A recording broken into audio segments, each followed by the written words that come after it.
You're listening to Keith Engle, the host of TGI Sports Talk on the National Streaming Sports Roku channel.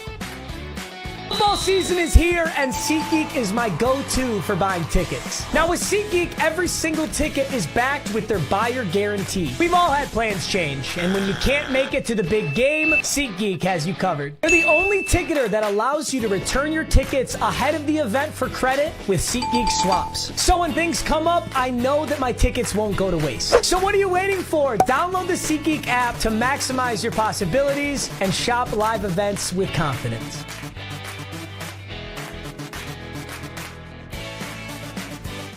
Good evening, everybody. Keith Engle here with TGI Sports Talks College Football, College Sports Huddle. How we all doing tonight? Good to be with you again. We'll get maybe two more shows before we go on our summer hiatus. We'll play some other, encore stuff. I'm not live. Why am I not live on my own Facebook page again? God, it gets so freaking predictable. Now it looks like maybe I didn't share it. Oh, guys, I didn't share it. All right, let me share this. Hang on one second. We're going to get into some football talk. We'll talk a little bit about the College World Series and what's going on there. Let me just see if I can get this show shared. Man, it's always something. I think we'll be live on my Facebook page in a second, guys. You can catch me on my personal page on Facebook, YouTube, Twitter. We're live on National Streaming Sports Roku page. You can catch us with the groups that allow us to share later on. John Gonzalez at the Sports Authorities. I can see we're live now on my Facebook page, so hopefully some people will join there. Where else? John Gonzalez at the Sports Authorities. Flo and the gang at Bottom Line Sports. Thank you for your support and allowing me to share to your page. Flo, thank you for your protecting us wherever you are out there in the world at the moment deployed. Let's talk sports. Tanner D and the gang, where Flo and the gang do their podcasting. Who else we want to talk about tonight? I guess Ken Krause at Golf Bud, Sports of All Sorts, and there's so many more. Depending on the content of the show, if I share this, there's going to be something relevant to you. Ralph Williams, quick shout out to him at RW Media. Moved his way to Ocean City, Maryland from Pittsburgh. Still talks about Pittsburgh sports and stuff going on in Pittsburgh and nationwide.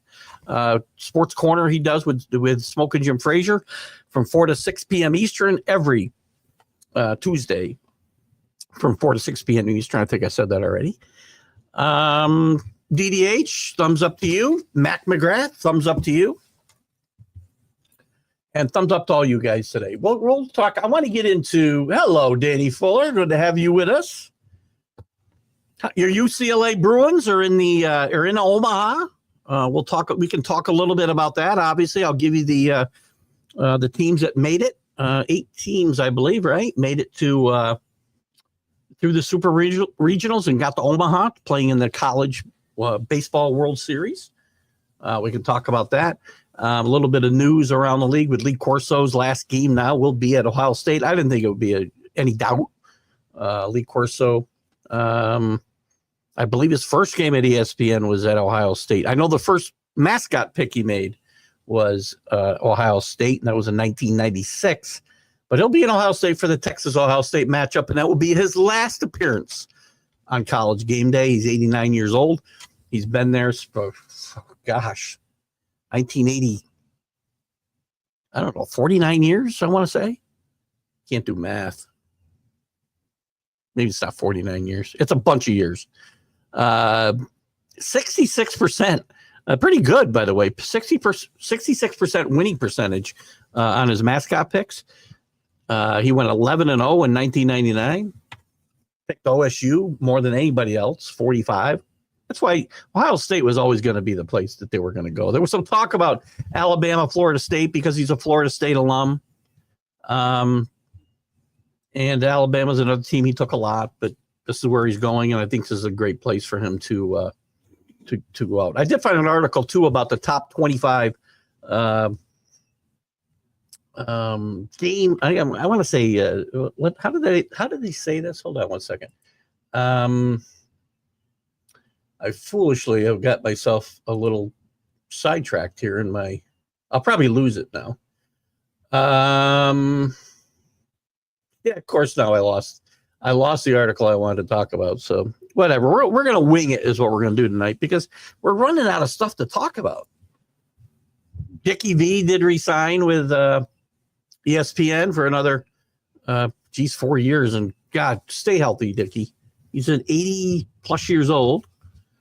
They're going to have a Dickie V Invitational now too, as well, for ESPN. So we'll talk more. We can talk. Yeah, we're live. It's funny. I didn't have it live because somehow it came out of my feed here or user error. But thank you, Danny. John Gonzalez, good morning. Oh, that's not you. That's John over here. Hello, John. That's Danny giving John his props. John, the most hardest working admin on Facebook. Best group going. John's the best admin in the best group. David Greenwood passed away. UCLA great. Speaking of UCLA Bruins, great basketball player. Played, I believe, just after the Wooden era.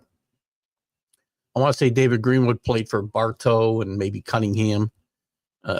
Danny might be able to fill us in on him. He was a really good player. In fact, I know that he was I think top 10 NBA draft pick with the Bulls, I want to say. I know Portland had a lot of interest in him, and he didn't have a great NBA career, but he had a decent NBA career.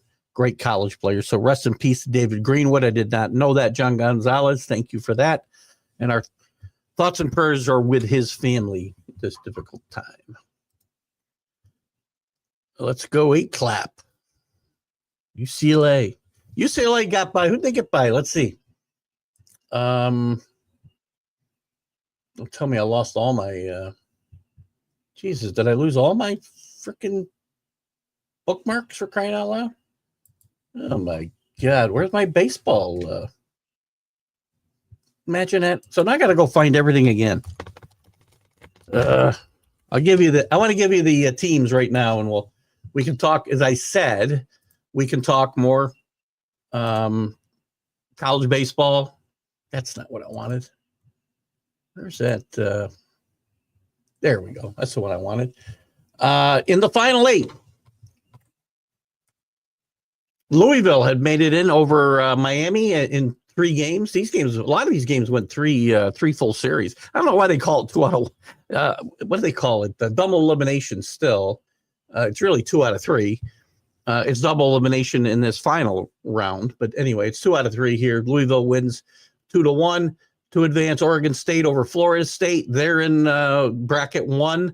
Arizona's in. They got in over UNC. In bracket 1, and also Coastal Carolina, who was my outside pick when this tournament started, is alive, and there will be my rooting interest here going forward. I'll give you my picks here, too. UCLA did advance over UTSA, and Danny, I did pick an upset there, I think, just to kind of get your goat a little bit. But congratulations to them. Murray State advanced over Duke.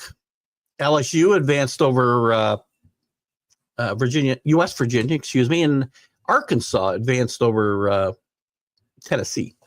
So that's the second bracket: Arkansas, LSU, Murray State, and UCLA. Again, you're going to put a losers bracket and a winners bracket. This is a double elimination tournament. The finals, I believe, are 2 out of 3.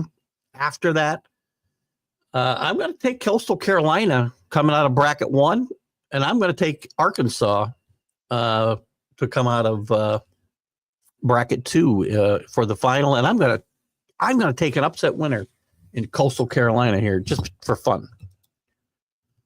Chris Fgrave's with us, University of Toronto Varsity Blues. That was a great movie, by the way, football movie, Varsity Blues.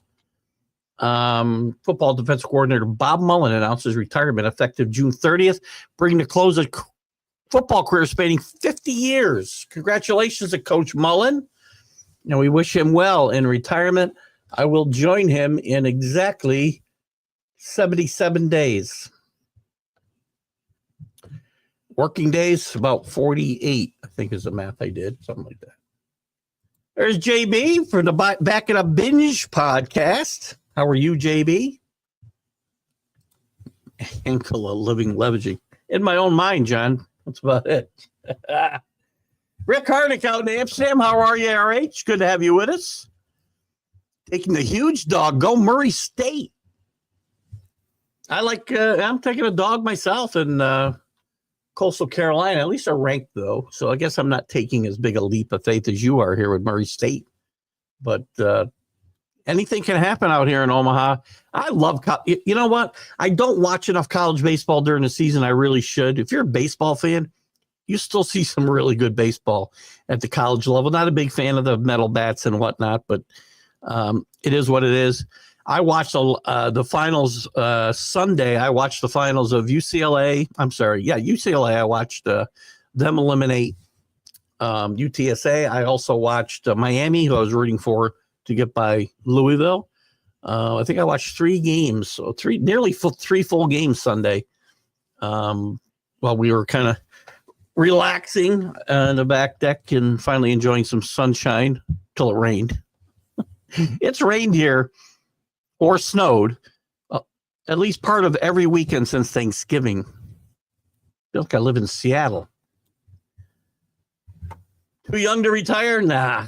65 in 2 months almost, roughly. I say I'm 65 now. I always say I'm 65 when I hit my 65th year. When that year starts. So, no, not too young. I got a lot of things. We got a lot of things we want to do, and some people want to work. And that's what they do, and that's who they are. There's a lot of things I want to do, and I want to do while I can, right? I've watched a lot of friends of mine, some younger than me and some same age, a couple a little bit older, but have gone in the last year and a half. And I'm not dying at my desk. I'm going to die having fun. And we got money to spend. We got a lot of money to spend. I want to die broke. So it's time to go. And I'm going to play golf. I'm going to stay busy. Don't you worry. I'm not going to be sitting in a chair. I'm going to keep these shows going. Who knows? Maybe we add an hour or 2 during the week. I don't know. We'll see how it goes. I got to look for some good times to do shows, right? I may change the time of this show. The college shows, again, we're going to go on hiatus for, 6 weeks ish. We'll probably do next week's show, one more show after this. And then, can I do it before we go on vacation? I can. We don't go leave till Thursday morning. So, and then we'll be on hiatus for a couple of months till we have some real college news starting, and we'll go from there. But we'll still have our other shows going full bore. So, no, not too young to retire. My wife's been bugging me to retire for the last 3 years. And now it's really just a good time to go. Everything's come together, really, I love my job, and I've had 2 jobs in my whole lifetime. You don't see that much anymore. Danny, you're my age. John, people in our age group, and I don't know what you guys. Danny, I know that you kind of have your own gig going too, but I've had 2 jobs basically my entire life. People now move around every 2 years on purpose. A lot of them. Kids like to move. They don't stay in one place. They're restless. Now to get you on WFAN as a primetime host, since that station is now terrible. I'm happy to do it, JB. It is terrible, by the way. When I was younger, when WFAN came into existence, I want to say, what was it, 1988, 9? The lineup all day long was awesome. You had Imus lead off. You had the morning show, I think, was Dave Sims, who's now the Yankee broadcaster, and Coleman, Ed Coleman. You had Mike and the Mad Dog from like 1 o'clock until 6 or 7 when they started. And overnight you had some really good guys like Richard Neer and the snoozer. Steve, can't think of his last name now. WFEN was a tremendous radio station, and it sucks now. 77 days, tick, tick, tick. I think we think a lot alike. Go enjoy yourself and have. I've done plenty. I agree, man. 45. I've been working 45 years. How long do I need to go? So, some people need to. They wake up when they're retired and they just don't know what to do. I will know what to do. It won't be that. That's what I know. So thank you, guys. I want to find this damn story, though. But, man, I kicked off. I found a great... I wanted to go through these. They weren't unforgettable. Maybe it was in The Athletic. Bear with me a second. But you guys, we're probably, I don't know, we'll go till 8 o'clock or so tonight. We probably won't go the full hour and a half. And if you guys want, we got things to talk about. We'll certainly talk about them for sure. But, where is that? There it is. 25. I knew it was on The Athletic. By the way, speaking of things that used to be great, The Athletic used to be a great publication, online publication, till the New York Times bought it. And guess what they did? Fired every good writer and brought in every hack they could find. And most of it sucks these days. I'll tell you what I think about the New York Times and why. Duford would be 127 years old today. That would be old. Member of the Marquette alumni. I loved Marquette when I was a kid. Al McGuire was my guy. Member of the Marquette alumni who also features George Andre. Is it Marquette, Michigan? Marquette, Wisconsin you're talking about, Chris? George played 11 pro seasons back in the 60s. I don't remember the name. That's interesting. Sad day for the UCLA family. He played for Bartow, Cunningham, and Larry Brown. Was he on that? Was he on that team? I don't remember being on a team that went to the finals for Brown, but he must have been, I guess. I know Kiki Vanderway, I think, was a star in that team. I feel like Greenwood got drafted, Danny, the year before they went to the finals against Louisville. You can help me out there. UCLA, I know a lot of people rip UCLA basketball today, and I know Danny's not a big fan of Mitch Cronin, but when you talk about blue bloods, how can UCLA not be part of that? There's really good basketball being played out west, guys. We don't need to expand this tournament to 72 and 76 or 76 so that we can get every Big 10 and every Big 12 team in. We did. The Bulls drafted him in 79. That's what I thought. Yeah. I read a really good book. If you haven't read it, Breaks to the Game, written by David Halberstam. Halberstam? I think that's how you say his name. Great writer. Wrote all kinds of books about all kinds of subjects. He wrote a book about the Portland Trail Blazers that basically takes place mostly during the year after they won the championship in 77 and going forward. And the Breaks to the Game, a lot of it refers to Walton getting hurt and whatnot. But they were really after David Greenwood, hot and heavy for that 79 draft, and they could not make it happen. They were trying to make trades with the Bulls and everything. And it's a great book. If you haven't read it, Breaks to the Game, you can probably get it on Kindle for about $1.99. I think I've read it a couple of times, that book. It's just a great read. So check that out. Let's go to, I want to look at this. So these are the top 25. NCAA losses. By the way, the president of the NCAA said the other day that without a settlement, the NCAA would have been bankrupt. They were going to lose $20 billion in this lawsuit, most likely, House against the NCAA. And they settled for $2.8 billion because they would have in Baker's Commissioner or President Baker's estimate, they would have gone bankrupt without it.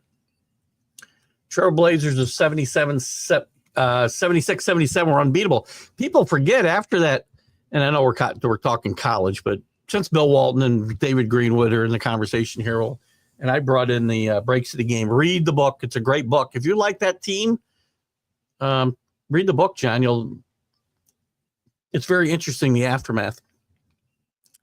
But people forget the year after they won in 76, in the 76-77 season, they were only won 44 games. I think they were 44 and 38, I think. Maybe 48. Maybe it was 48 wins. They didn't even win 50 games. But they got hot at the end of the season. They were unbeatable in the playoffs. But the next year, Walton and the whole team was having a better year than their championship season. I think they were like 50-10 when Walton broke his foot. And that's when things went to crap. Breaks of the game. Many Laker fans wanted Greenwood over Magic. What did I say? Did I say breaks of the game? What did I call it? I think I call it breaks of the game. I don't know. Sometimes I don't know what the hell I'm saying. Great book, though. Obviously, Danny must have read it. It is funny how the Lakers did. The Lakers there was a couple guys the Lakers wanted over Magic, actually. The other one they talked about was, oh God. I just read a great book about the Lakers dynasty as well.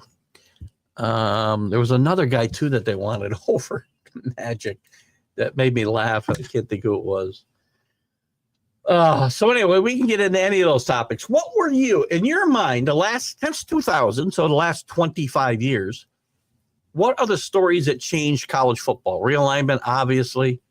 NIL. These are this writer. Who's the writer here? Scott Dockerman, who I have not read much of, I don't think. 25, Johnny Football.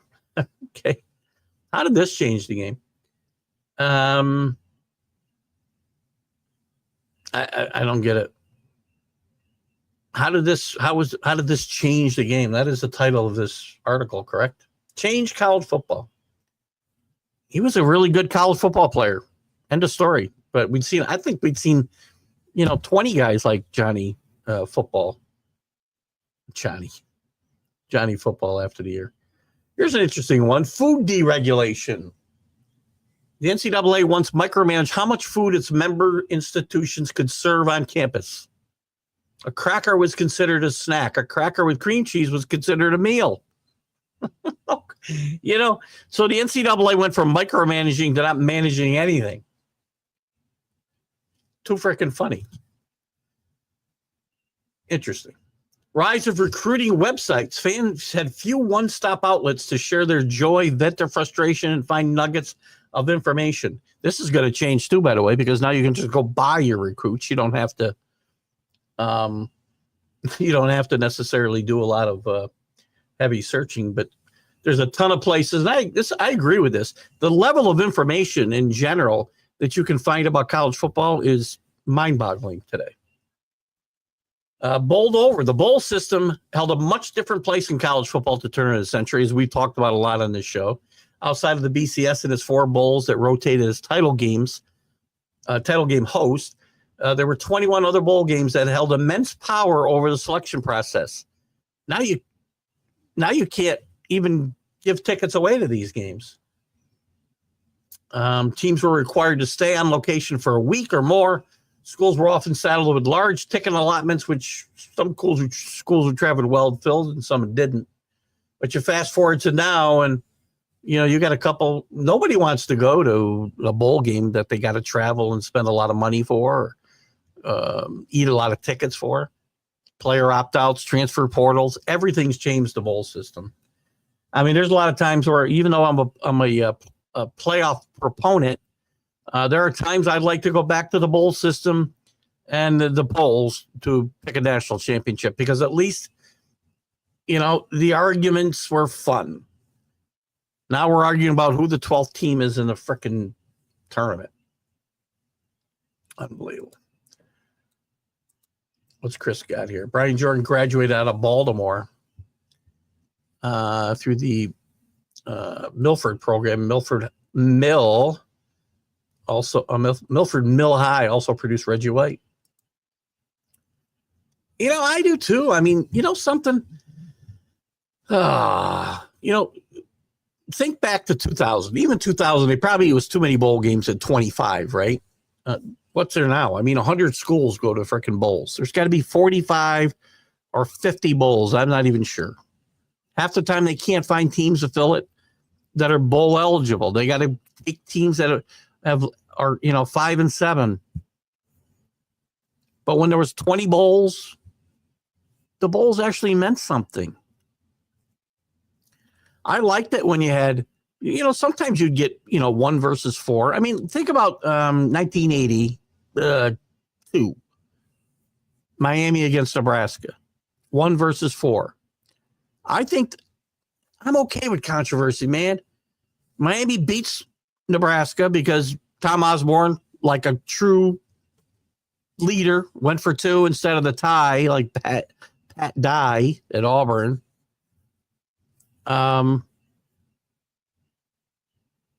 He goes for the win, doesn't get it. Miami leaps from 4th to 1st, even though Auburn, who was in the middle there, won their bowl game. And I want to say the other team was Michigan. I'm not positive. Both won their bowl games, but Miami jumped over both of them to be number 1. We had great story. And you were able to talk about the entire offseason. Now we're stuck in arguments about whether there should be 14 or 16 teams. I was a big proponent of this, but I don't like the way it's worked out. We cry about, who's the 12th best team in the country. Danny's favorite bowl game was the Astro Blue Bonnet Bowl. Is that right? I think they played that one on New Year's Eve every year, if I'm not mistaken. But you only had a few. Plus, you didn't have all these crazy sponsorships, right? We had things like the Sun Bowl, which was fun, the Holiday Bowl. The Fiesta Bowl became pretty big after a while.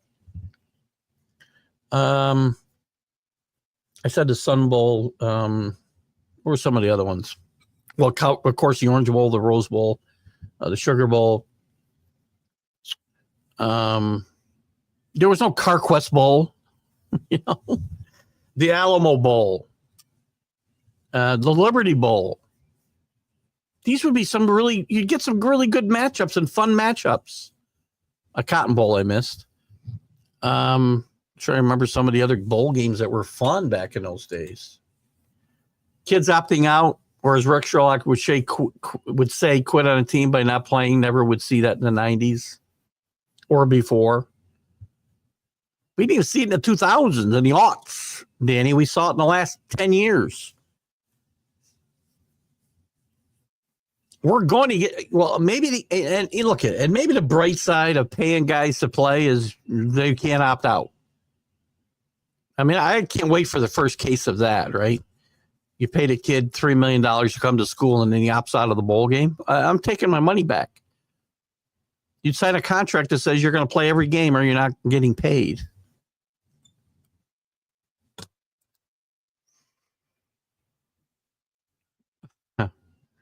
John Gonzalez, almost resembles asterisks. As my brother-in-law Drew pointed out to me, it's not asterisks.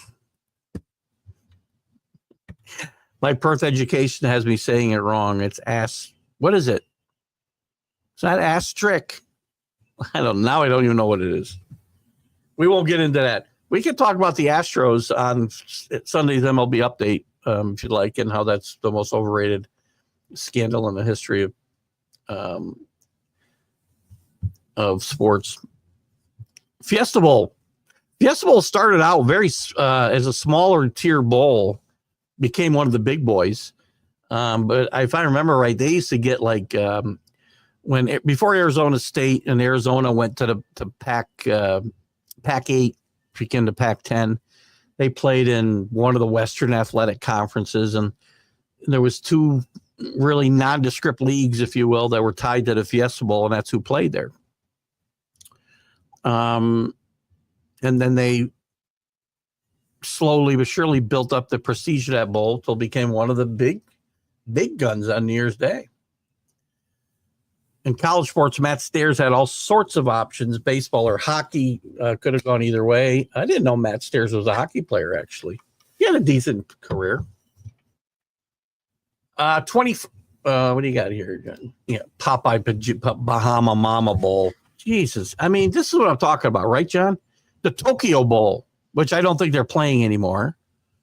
And the fact now, the bowls would end with New Year's Day. We'd be done, right? Sugar Bowl would end. We'd be done. Now there's bowl games after we play New Year's Day. Not just a championship game either. Other lesser tier bowls. It used to be so easy and fun for me as a kid. Maybe people didn't like the fact that there was no clear-cut national championship. You might have to share it because one poll had one champion, another had another. That happened 2 or 3 times in my lifetime. So what? Beefaroni versus Ravioli Bowl. The 12th game. In 2006, the NCAA and its institutions shifted from a consistent 12-game schedule each year, and they shifted to, a consistent 12-game schedule each year, enabling FBS Power Conference programs to rake in millions from an additional home game. Of course, they'd be paying out hundreds of thousands of dollars to get cupcakes to come and play in that game. But it also led to some good inter-conference matchups. QBs and NIL collide is their 20th top story. In September 2024, we all know the story of Matt Saluka, who left UNLV 3 games into the season, claiming the team's collective did not pay the financial obligations he was owed. And in April, we saw what happened with Nico, where he said, I want more money. I want to renegotiate. And he ends up at UCLA as Danny Fuller's next quarterback. You can see how things have changed.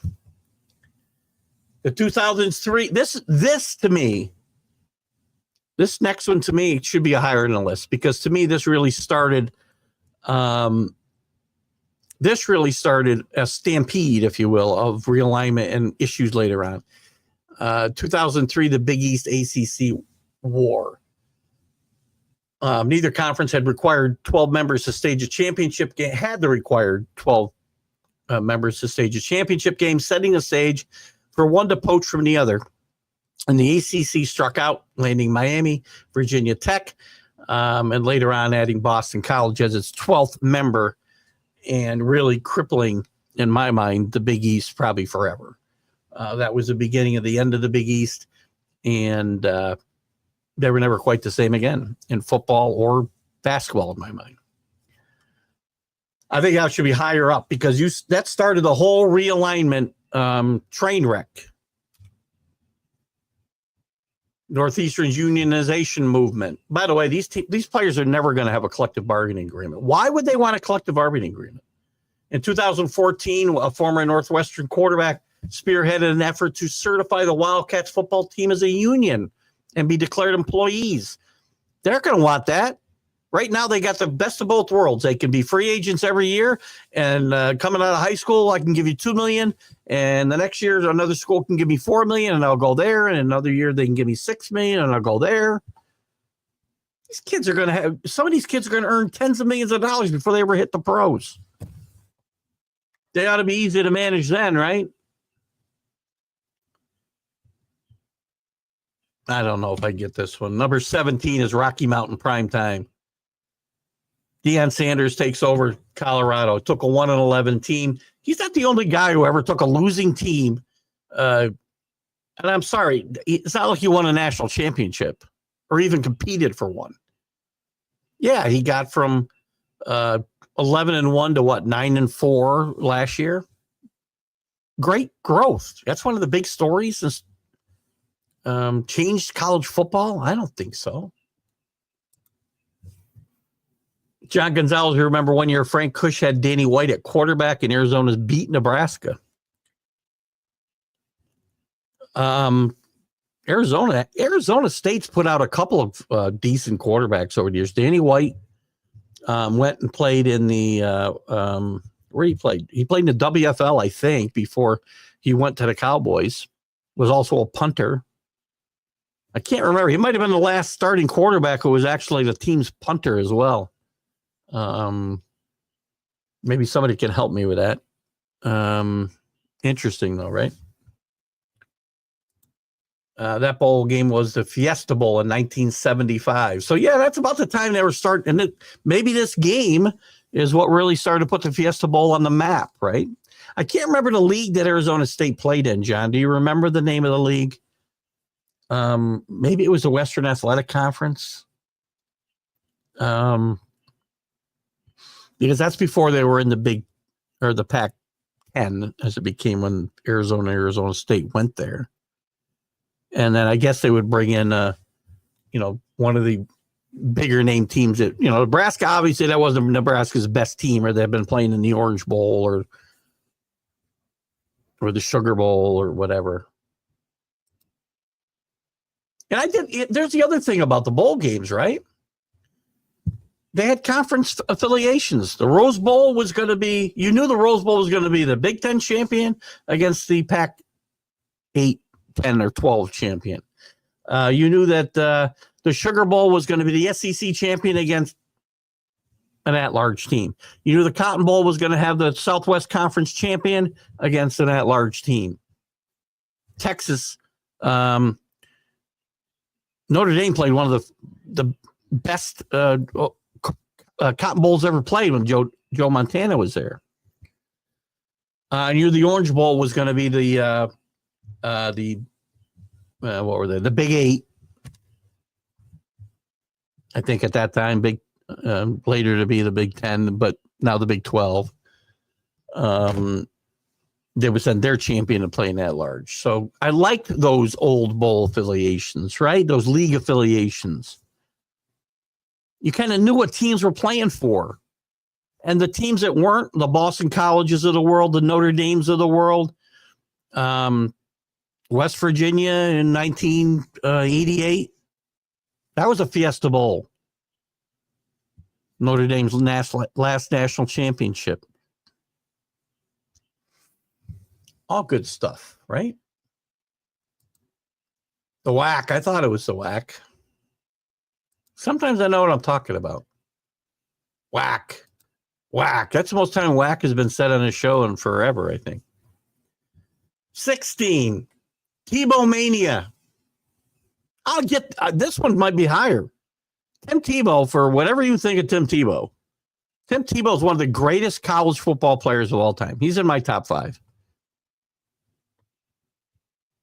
Archie Griffin's in my top 5. Herschel's in my top 5. Bo Jackson, top 5. I don't know where I'm going with the 5th yet. But Tebow Mania definitely transcended the sport.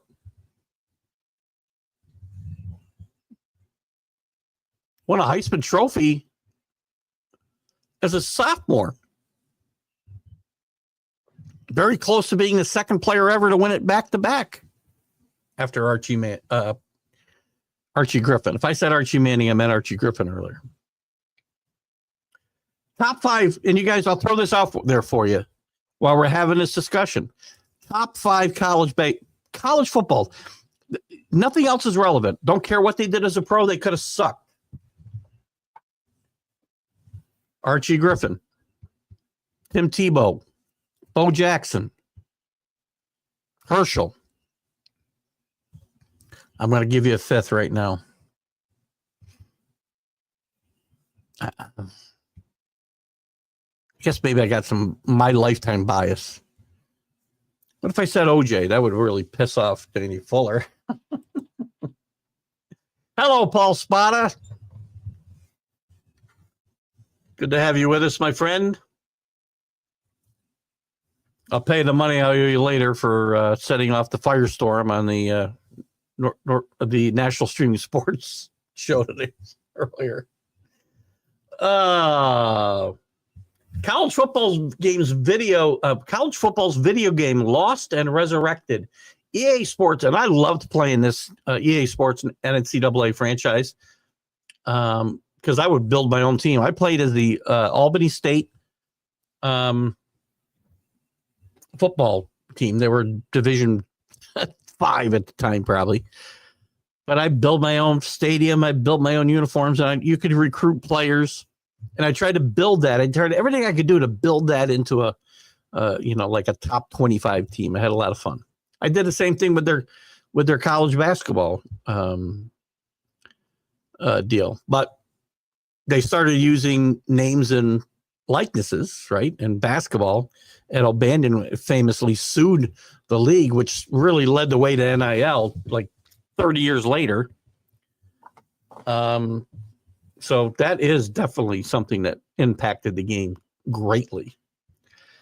I'm not so sure about number 14 here. What did you do? Oh, when you gave props to the Panthers, and I said that you were just doing it to kiss up to the host. And that set Sonia off. So I told her I paid you to make the comment just so we could set off a firestorm.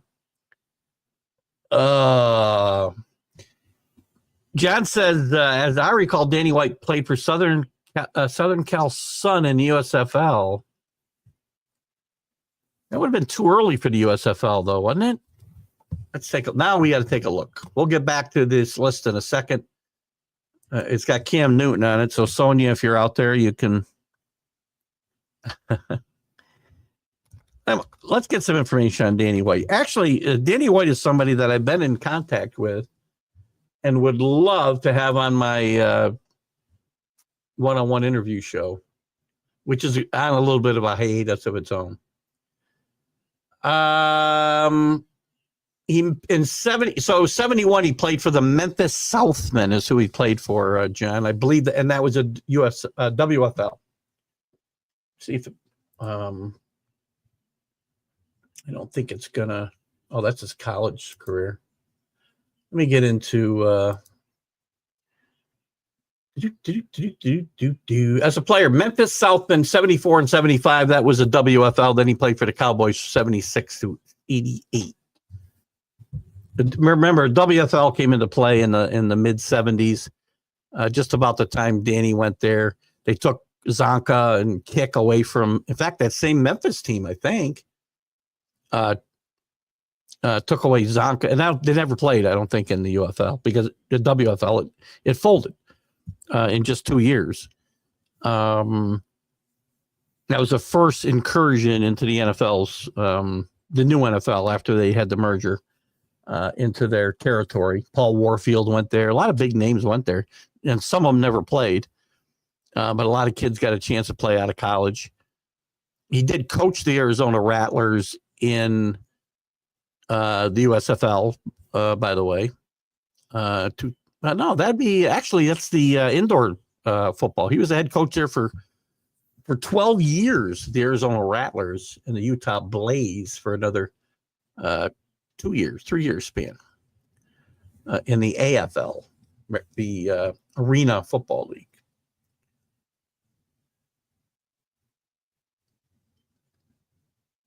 I only Googled it. I didn't read the last part of this, just to let you know. I only Googled it to make sure I was correct. And he was all WFL, by the way, in 1975 for the Memphis team. So it's close. You're close. Danny likes your 4. I had 5 in there, so OJ was amazing. So you're okay with that pick of OJ. So I've got OJ. So I have 5. You guys can give me any 5 you want. Barry Sanders is a good pick, Danny. Give me 5, though. It's hard to do because there's a lot of great players. Barry's a guy I considered, but I took Herschel, Bo Jackson, Tim Tebow, OJ, and Archie Griffin. I get a lot of flack on Archie Griffin, but back-to-back Heismans, man. How can you not be considered one of the top college football players of all time? And I know you're going to say you could run behind the Ohio State line, but Barry Sanders was absolutely amazing in college, without a doubt. Did you say no WFL? All right. Well, then you're right. I will give you the gimme, John Gonzalez. Good job. Wrong team, but who knows? Who the hell knows what those teams were called, right? I wasn't sure where he played. But I did know it was the WFL. Wilfred Danny White was also a punter. He did punt. He punted long before he played quarterback for the Cowboys for sure. And by the way, I do Google so I can use the football, look at the football reference, the baseball reference, man. These are the best places to solve any arguments. What I want to know is, did Danny White still punt after he started? He did. So he became the starting quarterback, I want to say, in 1980. That's correct. Danny White was not a bad quarterback, right? But he was still punting. He punted his entire time. Yeah. The entire time he was starting for the Cowboys. Well, I should say until those last 2 years, he was the punter as well. I guarantee he's the last guy to do that in professional football. Plus, Ohio State beat SC. Great pick. Thank you. The WFL had a team called the Houston Texans. I'll take your word for that because I remember they had a team in Jacksonville. I knew they had a team in Memphis because of the Zonka kick and Warfield thing. They all left to go to the same team and never played. But they did set out a season for the Dolphins, which pretty much destroyed their dynasty because they weren't the same players when they came back, nor was it the same team. So I remember the Memphis. I seem to remember a team in Jacksonville. I have no doubt they had a team in Houston. And I do remember they had a TV contract with like HBO or something because my grandparents had HBO at the time. And I remember watching, they're the only people I knew had HBO at the time. And I remember watching a handful of WFL games. And if you go to YouTube, you can find some of these games and watch them. And some of the players were okay. Tom Tupa was a punter for the Jets and came in to play quarterback for a few games. He came in, I believe, when I know he played against the Patriots the year that Vinny Testaverde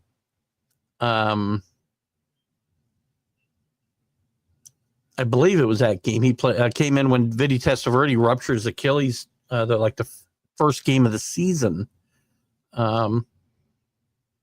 So you're right, John. So that was since then. But I was thinking about guys who were like full-time starters that punted.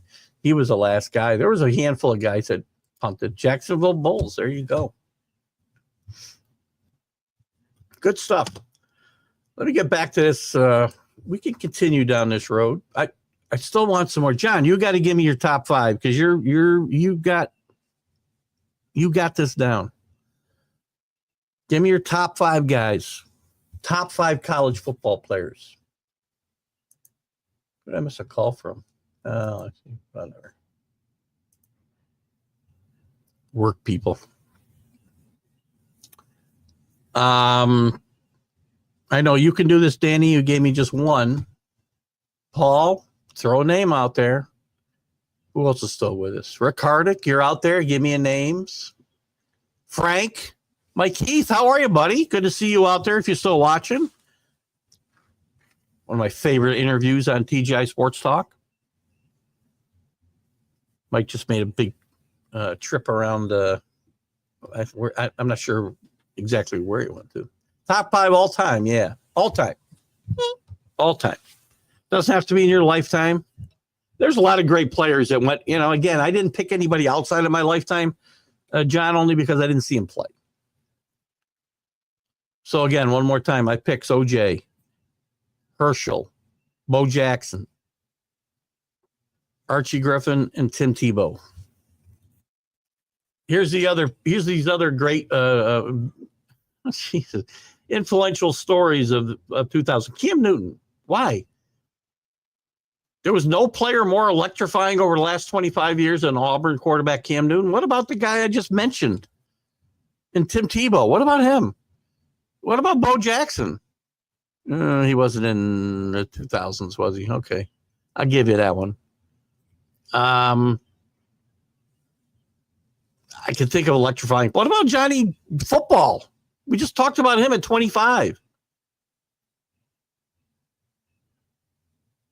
Very good college football player. Do I think he's one of the most influential players of the last 25 years? I don't think I do.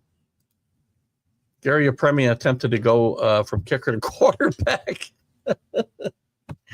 Not a George Blanda for sure. By the way, speaking of guys I had on, I mentioned Mike Keith. If you're still out there, Mike, thank you for coming on the show. I'd love to have you on again sometime. You were a great interview and one of my favorite players. One-time Yankee and played just some really good baseball for the A's and the Tigers later on. But very interestingly here, Danny, if you remember, the guy who was the second most influential player in Gary Apremian's debut as a quarterback was Mike Bass, who I had on my show as well. He returned that attempted pass for a touchdown. Ricky, not a bad pick. To be honest with you, I think I'd take Earl Campbell over Ricky, though. There's a lot of great players. That's why picking 5 is so hard. You got 2. You got Ricky Williams and Barry Sanders, and so far, if that's your guys. Is Connor Stallions really one of the most influential or game-affecting situations of the last 25 years? Because he was stealing signals, which everybody else was doing as well. I had a lot of fun with Mike Bass that day. Couldn't get Garrow on because he's not here anymore. Reggie Bush's lost trophy. I would say this. How about this? How about lost trophy and then regained trophy? This is an interesting story. They took his... he helped lead the Trojans to a share of the 2003 national title and an undisputed ground in 2004, then won himself a Heisman Trophy in 2005. The NCAA opened an investigation. They took it away because all the stuff that he was, everything would be legal today. So they gave it back to him. So this is a big story of one of the biggest stories of the last 25 years, for sure. And I still don't think he should have got it back. Just because rules change. Again, this is the analogy I always used. If I get a speeding ticket for going 45 and a 30, right? And then 10 years later, they raise the speed limit to 45. I'm not going to get my money back. Tony Dorsett's a good one. Danny's got 3 running backs. Tom Harmon's a good. John wanted to go back a ways, but all good picks. Tom Harmon, Red Grange, Ernie Davis, great pick at Syracuse. Great movie with. I don't know who played Ernie Davis in the movie, but Dennis Quaid played the Syracuse coach, whose name will escape me, I'm sure, throughout the show. It was really a story about Ernie Davis, who was the number 1 pick of the Browns. He was going to play alongside Jim Brown, but contracted. He had leukemia, and I don't believe he ever played it down in the NFL. Very tragic story, but he was a great player. Good pick, John. Staubach, okay.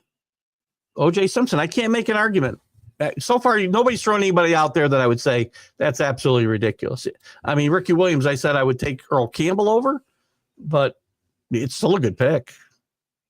And Dorsett.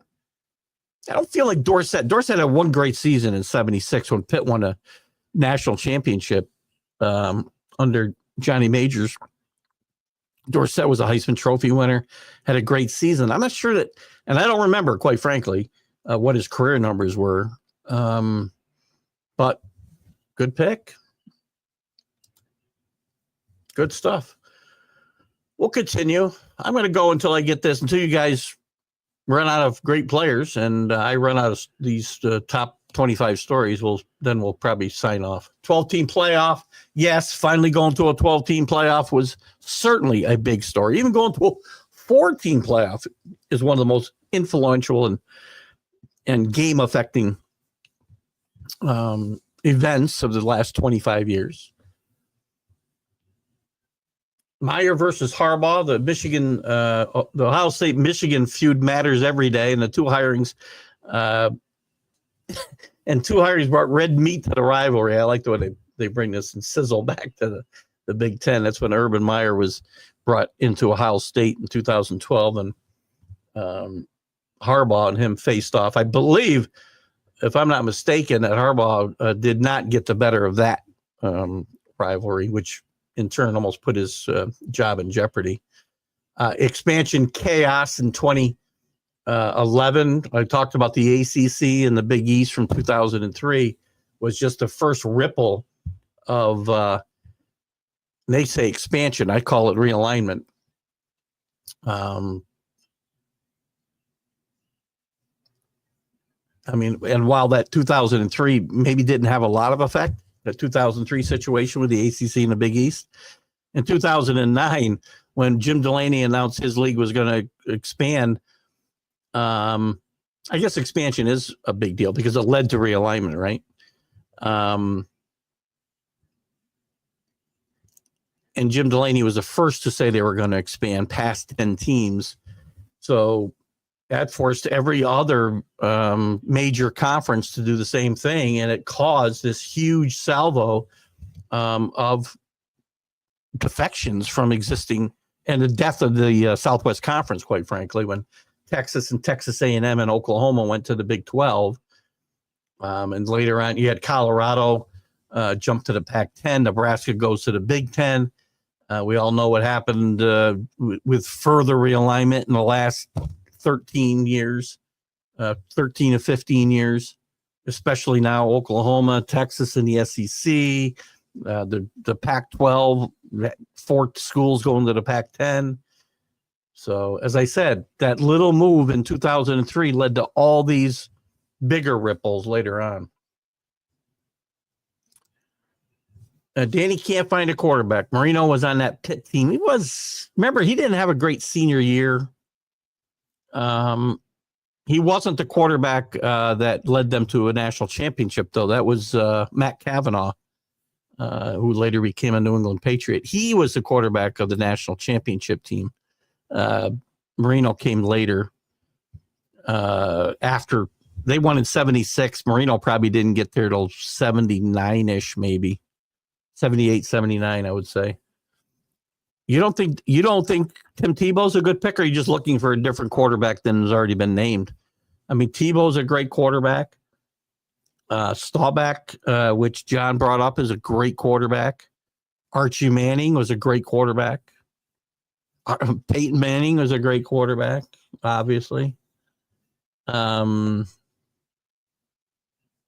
to think of some lesser. Warren Moon was a great quarterback. I wouldn't call him one of the great quarterbacks of all time in college, but he was a great player at Washington. No, I agree 100%. That's why it's hard to get the 5 guys, right? And that's why I kind of kept them in my lifetime only because there were guys that I saw play. You love Tebow, so you're trying to find a different guy. Plunkett was a great, good one, John. Plunkett was a Heisman Trophy winner and a great college quarterback. There's guys out there. Danny's trying to find a different guy than we keep bringing up, is what I'm taking away from his "I love Tebow" comment. The first number 8 is the first college playoff, which we talked about, the 4-team playoff.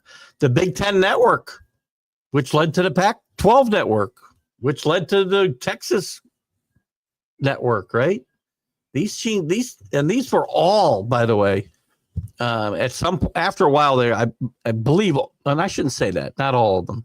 I think the Big Ten stood alone, but they were all bankrolled by ESPN after a while. In fact, it was ESPN that lowballed the Big Ten when they decided to go to their own network. 2020 and the pandemic obviously was a seismic event in college football. Alabama hires Nick Saban, number 5. That might be number 1 on my list. Let me see what they get to here. I have a hard time thinking that there's 5. I got to get to this one. Joe Namath was a great college quarterback, John. I'm not going to argue with that one bit. Great college quarterback under Bear Bryant at Alabama. Could run the football at that time, and it certainly was. He was a great player, and I think maybe a game-changing type player at Alabama for sure. I'm interested. I'm going to get to these last 4 because I can't believe that there's 4 bigger stories in the last 25 years than Alabama hiring Nick Saban. So I can't wait to get to that. But I love these picks. I need to know why. Let's see. That was 1970, John. If I'm not wrong. Who did he steal it from? Who finished second? I don't want to Google it. Pat Sullivan. I think Pat Sullivan won a Heisman. If the number, you look at the numbers, you wonder how. Yeah, who did he steal it from? Curious. Gale Sayers was a great player. That's a great pick right there, John. Great player. He would have been the best NFL running back of all time if he hadn't gotten hurt. Tim Brown, Danny, great one. Great one. Didn't play in a national championship. Probably hurt him in the long run. Let's see what else we got here above Nick Saban. Expansion and the Alliance. I'm sorry, no. None of these stories. These are all top 5 stories. Expansion and the Alliance. Agree 100%. The Big 12's demise, historic. 125 years of history. Gone in a flash. Ridiculous. Sad. Moronic. Use any adjective you want. Ridiculous. Nick Saban's still a bigger story. That's number 2. Pac-12 in my mind is second behind Saban. Maybe it's first. Wide open transfers. Absolutely a big story. NCAA is not above the law. That, again, tying back to the NIL and all that stuff. So these top 5 all belong in the top 5 in my mind. But I might put the Pac-12's demise and Nick Saban getting hired as 1 and 1A. Good stuff. See, was I right? Seisman, I don't know if he finished second to Plunkett. Heisman, he won in 71, right, John? Pat Sullivan, he did win, I think. Heisman, I don't know if he finished second to Plunkett. Maybe. Gary Beeman out of UCLA. There you go, Danny. You could have named your own guy. He was a good player. Not one of the top quarterbacks of all time in college, so I wouldn't say, John. Well, it's true. He actually changed. His name was actually Thiesman. And I believe this urban legend is true, so it's not an urban legend. I believe Joe Theismann pronounced his name Thiesman, and they talked him into changing his name, the pronunciation of his name, so that it would rhyme with Heisman.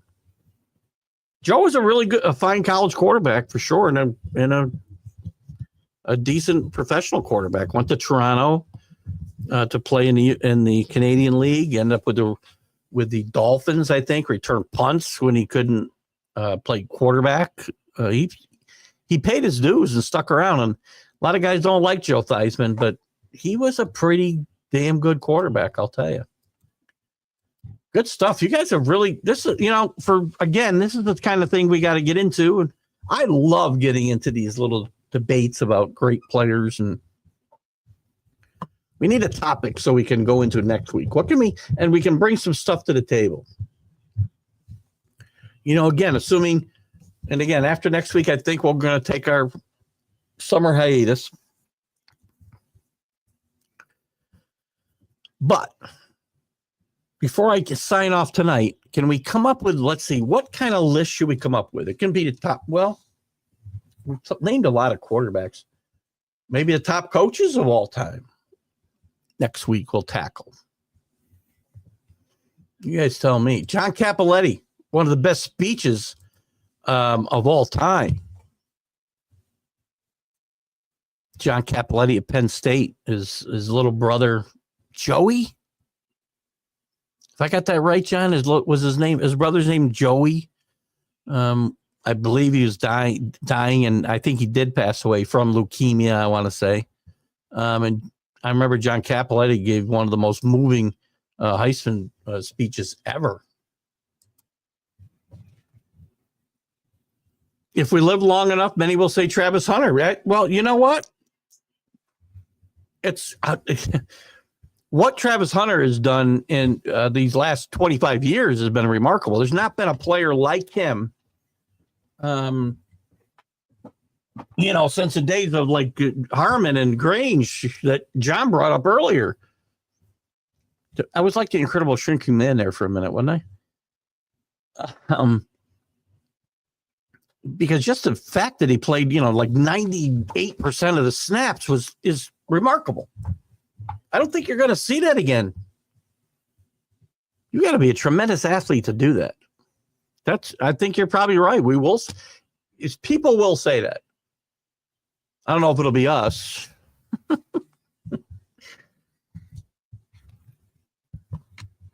there's always going to be a bias to who you saw play, right? And yes, we saw Travis Hunter play, but I have a bias. I tend to have a bias more towards my, formative years. I mean, Tebow did make it, but OJ was, during my very young years, 8 years old. Archie Griffin in my early teens. What was I named? Tebow, obviously, I was much older than that. Bo and Herschel. Herschel was in my early 20s, or just 20, I guess. 80 and 81, 82. We might say that. Good stuff, guy. Danny and John, you win the award for participation today.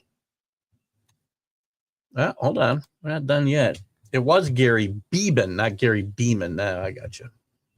You won the Heisman. He did win a Heisman in 1967. Good one, John. Where'd you get your correction from if you don't Google? Gary Beeman. I thought it was Beeman too. I would have believed you.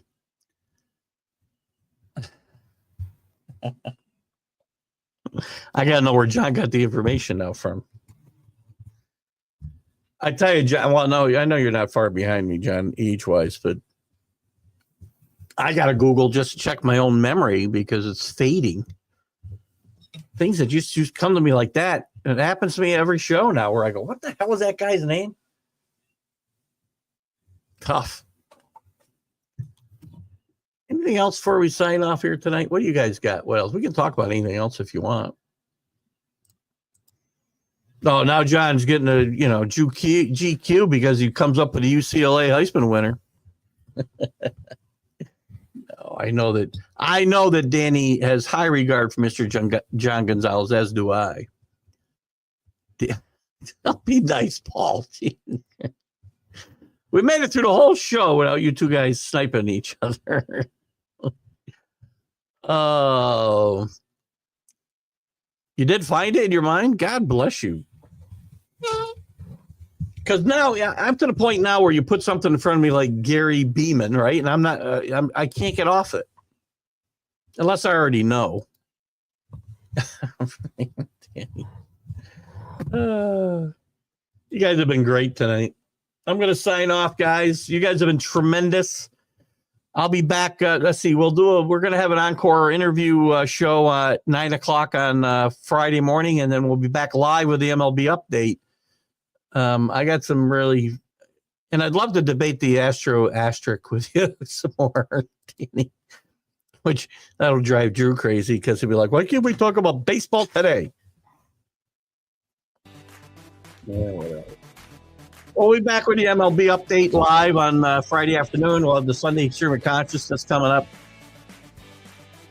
The week after that, we're going to be on vacation Thursday to Tuesday, but I plan on doing at least the Stream of Consciousness on Sunday morning and whatever else we can kind of fit in around. So we'll certainly do that. You do love Dan like a brother. I know you do. That's how brothers fight. Paul Spot is your brother from another mother. Stop lying, Paul.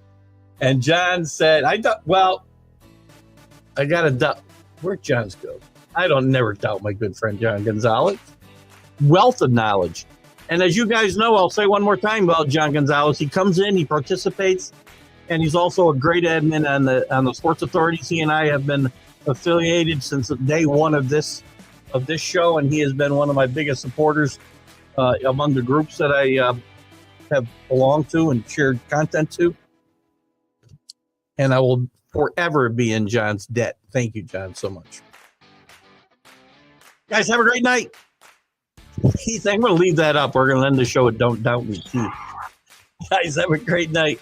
We'll see you Friday. Keith Engle for TGI Sports Talks College Sports Huddle. Bye-bye.